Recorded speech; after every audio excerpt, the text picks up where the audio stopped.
pemeriksaan saksi juga sudah kita anggap cukup untuk menetapkan Baradae sebagai tersangka. Di dalam mobil ambulan dalam perjalanan menuju rumah sakit. Yang saya lihat kondisi saja waktu diangkat sama tim daripada kepolisian basah.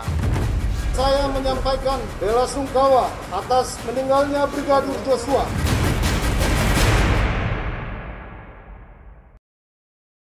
Penyidik sudah melakukan gelar perkara dan pemeriksaan saksi juga sudah kita anggap cukup untuk menetapkan Baradae sebagai tersangka. Drama kasus kematian Brigadir Nofriansyah Joshua Huta Barat memasuki babak baru. Setelah hampir 1 bulan lamanya, kasus ini bergulir.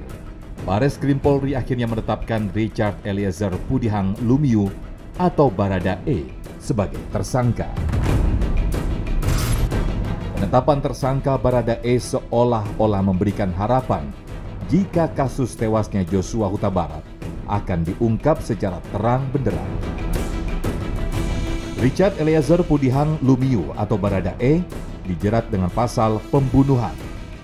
Dari hasil penyidikan tersebut, pada malam ini penyidik sudah melakukan gelar perkara dan pemeriksaan saksi-saksi juga sudah kita anggap cukup untuk menetapkan Baradae sebagai tersangka dengan sangkaan pasal 338 KUHP, junto pasal 55 dan 56 KUHP. Menurut tim khusus bentukan Kapolri yang menangani kasus ini dengan tegas menyatakan jika Brigadir J meregang nyawa bukan karena pembelaan diri yang dilakukan Baradae. Pasal 338, junto 55 dan 56 KUHP. Jadi bukan bela diri. Kesimpulan ini merupakan hasil pemeriksaan 42 orang saksi, termasuk para ahli, diantaranya adalah ahli biologi, ahli kimia forensik, ahli metalurgi balistik, ahli IT forensik, dan ahli kedokteran forensik. Siapakah sebenarnya Baradae? Nama lengkapnya Richard Eliezer Pudihang Lumiu, berpangkat Barada atau Tamtama di kepolisian dan berusia 24 tahun. Baradae merupakan lulusan SMA 10 Kota Manado pada tahun 2016.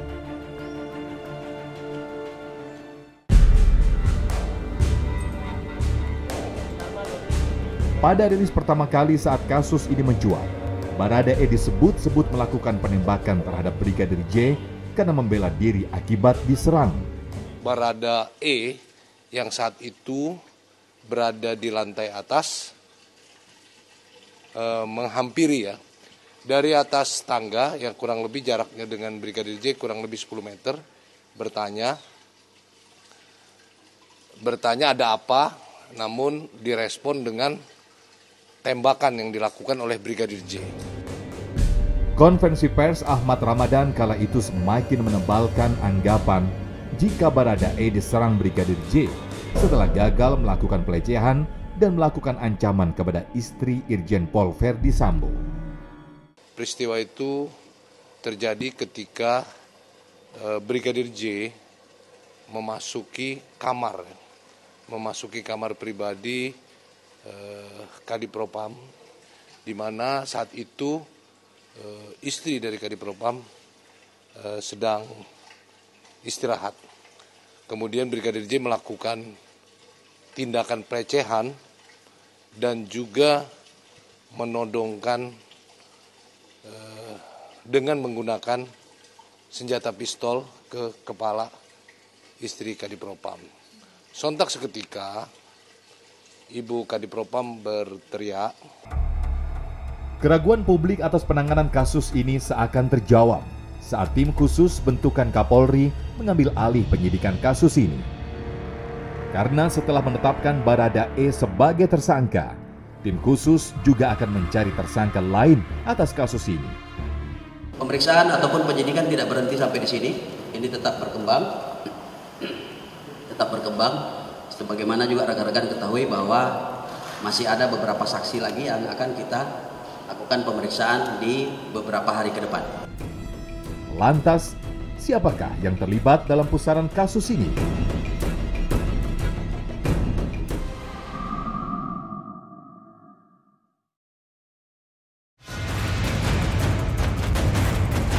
Pemeriksaan saksi juga sudah kita anggap cukup untuk menetapkan Baradae sebagai tersangka. Di dalam mobil ambulan dalam perjalanan menuju rumah sakit. Yang saya lihat kondisi jenazah waktu diangkat sama tim daripada kepolisian basah. Saya menyampaikan bela sungkawa atas meninggalnya Brigadir Joshua.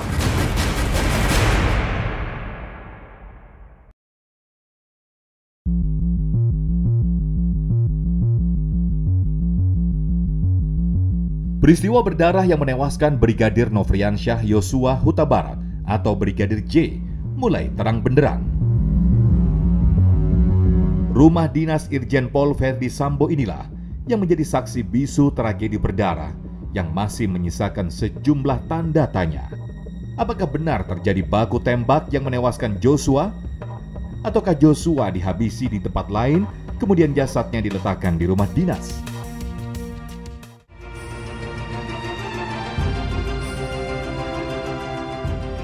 Sebelum tim khusus Mabes Polri menetapkan Richard Eliezer Pudihang Lumiu atau Baradae sebagai tersangka, makam Brigadir Joshua dibongkar.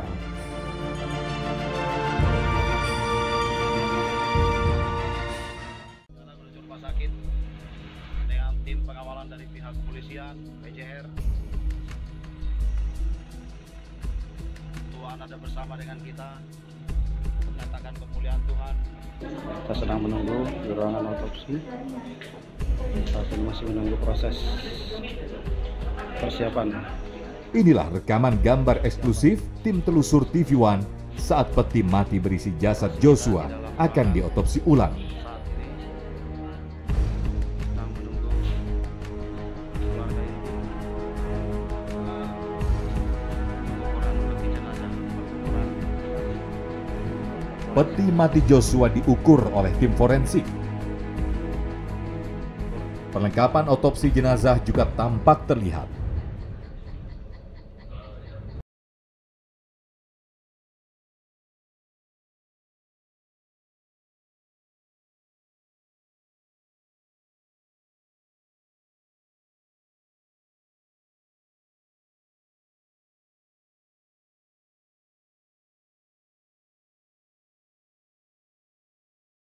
Peti mati berisi jasad Joshua dimasukkan ke dalam ruangan untuk diotopsi.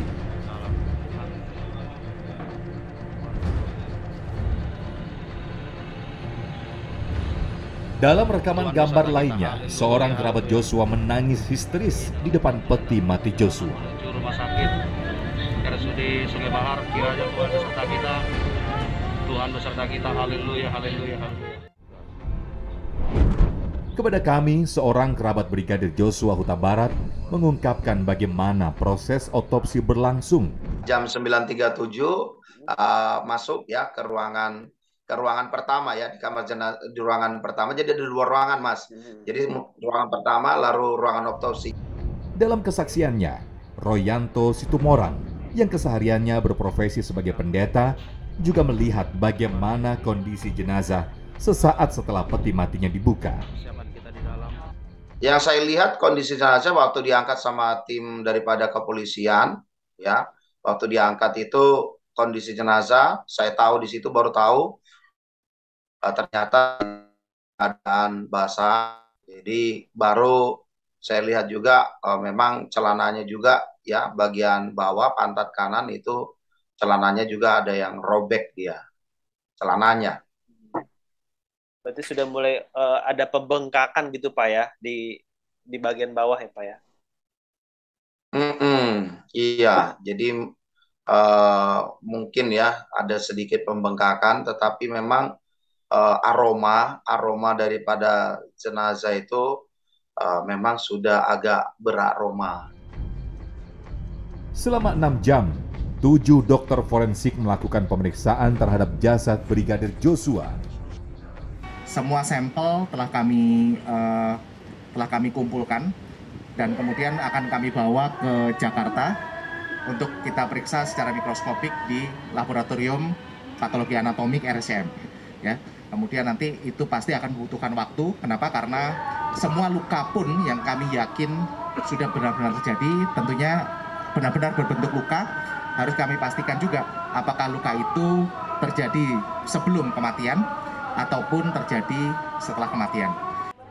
Menurut Ade Firmansyah Sugiharto, temuan dari hasil otopsi ulang yang dilakukan oleh tim dokter forensik akan dibawa ke laboratorium untuk diteliti.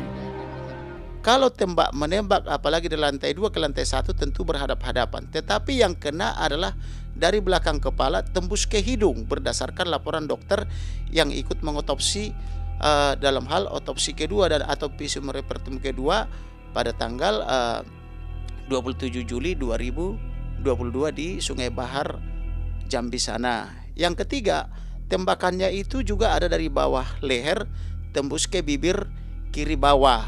Nah, di luar tembakan 4 peluru ini masih ada luka lain atau lubang lain. Misalnya pertama itu di bawah mata kanan ada beberapa robekan, kemudian di atas mata. Usai diotopsi, jasad Brigadir Nofriansyah Joshua Huta Barat akhirnya dimakamkan secara kepolisian. Sejumlah kejanggalan dalam peristiwa tewasnya Brigadir Nofriansyah Joshua Huta Barat menyulut pihak keluarga untuk mengusut tuntas kasus ini. Pihak keluarga bahkan sampai menemui Menteri Koordinator Politik Hukum dan Keamanan, Mahfud MD.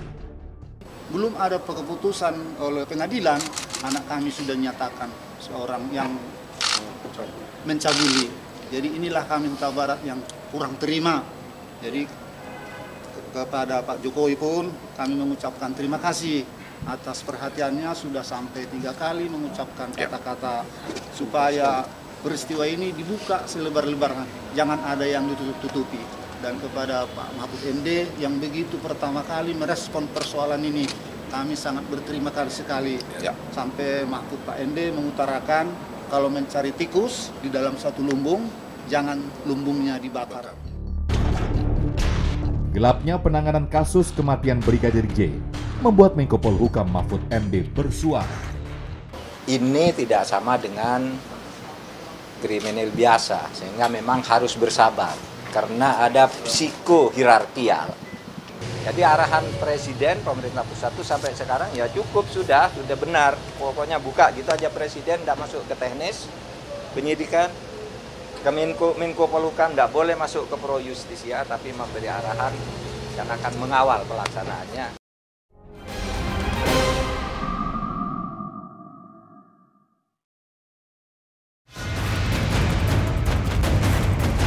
Pemeriksaan saksi juga sudah kita anggap cukup untuk menetapkan Baradae sebagai tersangka. Di dalam mobil ambulan dalam perjalanan menuju rumah sakit. Yang saya lihat kondisi jenazah waktu diangkat sama tim daripada kepolisian, basah. Saya menyampaikan bela sungkawa atas meninggalnya Brigadir Joshua.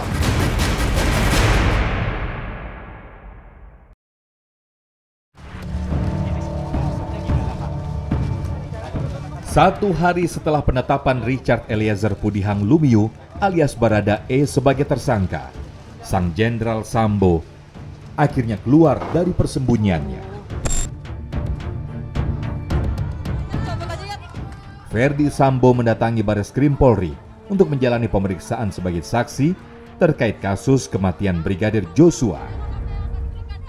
Hari ini saya hadir memenuhi panggilan penyidik Bareskrim Polri. Pemeriksaan hari ini adalah pemeriksaan yang keempat.